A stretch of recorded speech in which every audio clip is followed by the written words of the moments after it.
In case you missed it, this is how most of today was spent in the House Education Committee hearing on anti-Semitism at Columbia University. I didn't get to fit. I have your answer. No. Let me move on here.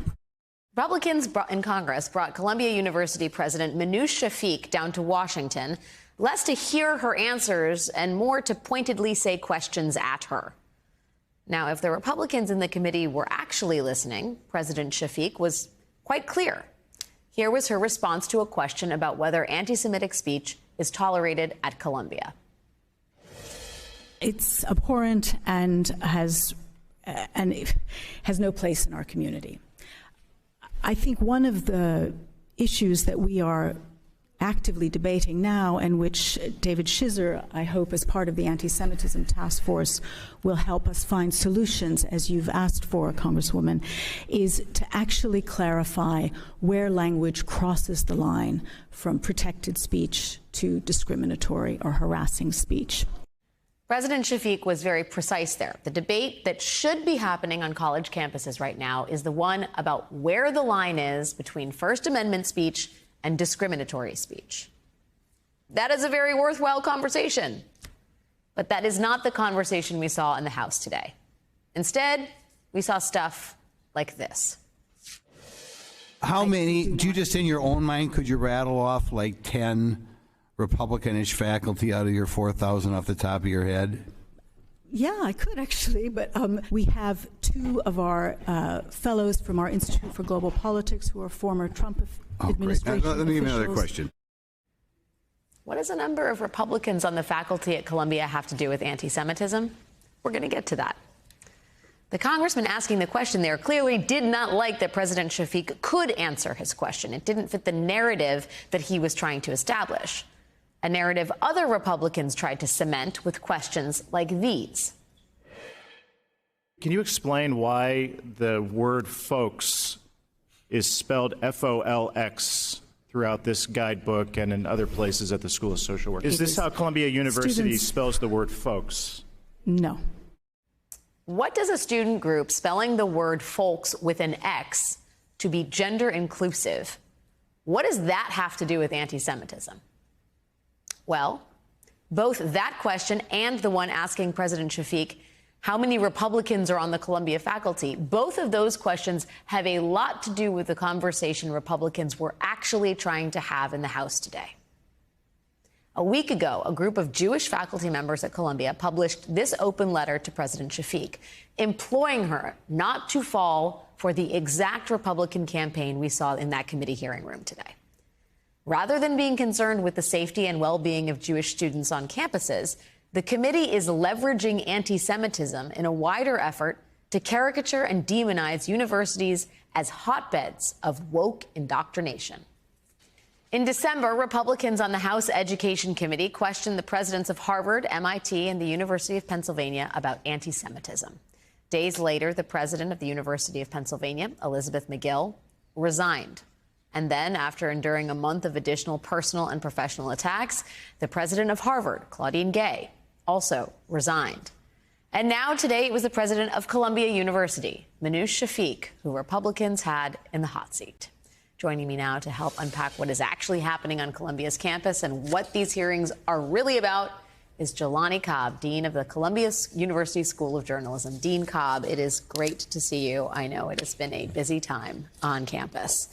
Can you give me a sense of what is happening on your campus? There was a hearing today where I feel like we didn't actually really get an accurate picture of how deep the battle lines run and what the fundamental arguments are about. Well, it's contested. You know, there are, debates, there are heated debates happening. There are protests and demonstrations and counter-protests and counter-demonstrations. Just as this has become a hugely polarizing issue in lots of different avenues of American life, we're seeing that play out on a university campus where people are supposed to engage with ideas, they're supposed to debate, they're supposed to think about these things critically and so on. So we are seeing a lot of that happening. And in addition, on the day-to-day, people are going to class, learning, reading, preparing to graduate, and all the other things that happen in a normal academic year.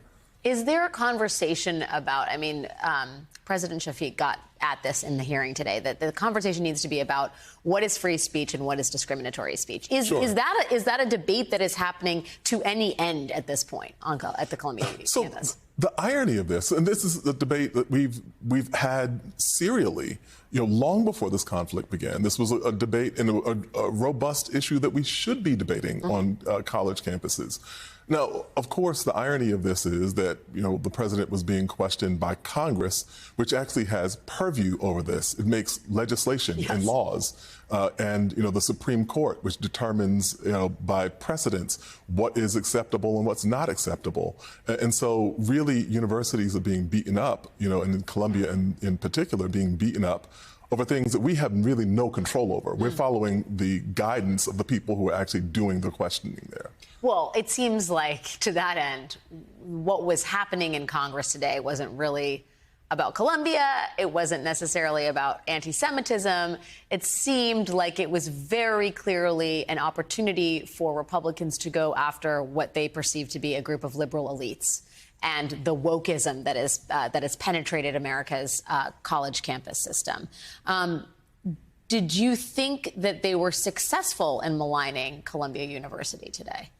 I mean, they've said all kinds of things about Columbia University. Yeah. And that's not the institution that I think, most of us experience. Even though, there have been incidents of anti-Semitism, no question. And those incidents have been denounced, broadly by that community. But what we've seen in place of this has been a kind of disingenuous caricature of what the university is, what the university stands for, who our students are, who our faculty are, what's going on. And that's been, not simply, today, that's been going on for weeks before this. And so, listening to that hearing, you would not think that there was anything redeemable, happening at Columbia University. Do you think, I mean, it seems that the war in Gaza and the absolute schism that has been created in its aftermath, and some would say predating the war in Gaza, has been a political opportunity for Republicans and conservatives in particular to kind of get at the culture of wokeism and the culture of liberal elites. Not to be repetitive, but I do wonder how effective they have been in turning some part of the country against what is perceived as, higher institutions. Sure, but I think that one of the more pernicious things and one of the more disingenuous things here is the presentation of this as if this were a kind of matter of principle. What this is really about is the perception that universities are too liberal, especially elite institutions are too liberal. So this is, is on par with the attacks on DEI. It's on par with the attacks on affirmative action. It's, kind of following the playbook of what we've seen happen at New College in Florida, for instance. So the idea is supposed to be that we're that laying the ground for these institutions to be something other than what they are perceived to be. Now, these are also heterogeneous institutions. Yeah. I teach opinion writing. I have students whose views are all across the spectrum, as you will find at this university, at the institution. And so Republicans attend Columbia, too, in other words. Shockingly enough, they do, actually. They do. Yeah, and I've actually taught a few, amazingly. But that's not what, none of these issues of substance were on display there.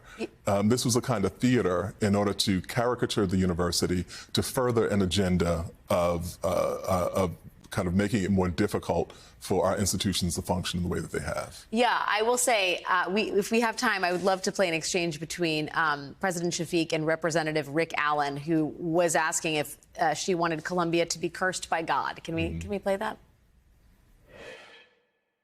Are you familiar with Genesis 12:3? If you bless Israel, I will bless you. If you curse Israel, I will curse you. Do you consider that a serious issue?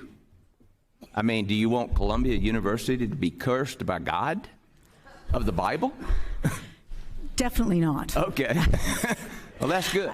It's like a very curious logic to somehow bring in white Christian nationalism in a conversation that's supposed to be about anti-Semitism. I'm not going to get into the circuitous logic by which Representative Allen got there, but it does betray the sort of underpinnings of this argument, right? It is a culture war. It is about Republican, white Christian national conservatism against heterogeneous, multicultural liberal learning, and that is the fight that they want to have. Yeah, I also thought it was race baiting the president who was of Egyptian origin. I think asking if you're familiar with Genesis was a kind of dig in that direction. And so it was thinly veiled. Like what was happening here was the most thinly veiled of the most pernicious parts of what we've seen, particularly given, the proliferation of anti-Semitism that we have seen in the right wing of that party itself. Right.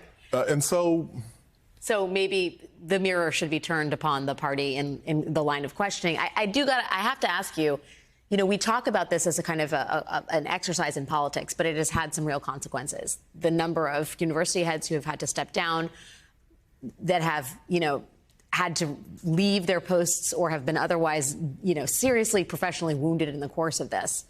Does that make you worry? Do you think we're turning a corner when the sort of, the goals of at least one side in this have been revealed to be not potentially that pure? So I think the real concern is that when we're in a moment of democratic crisis, and this goes back to the 1950s when we're talking about the Cold War, how do you handle challenges to your democracy? The way that you handle challenges to your democracy is by being more democratic. You have to double and triple down on your principles. And so to see these kind of assaults on free speech and on academic freedom at a point where we're also seeing other parts of our democratic tradition being assailed is chilling, is deeply chilling.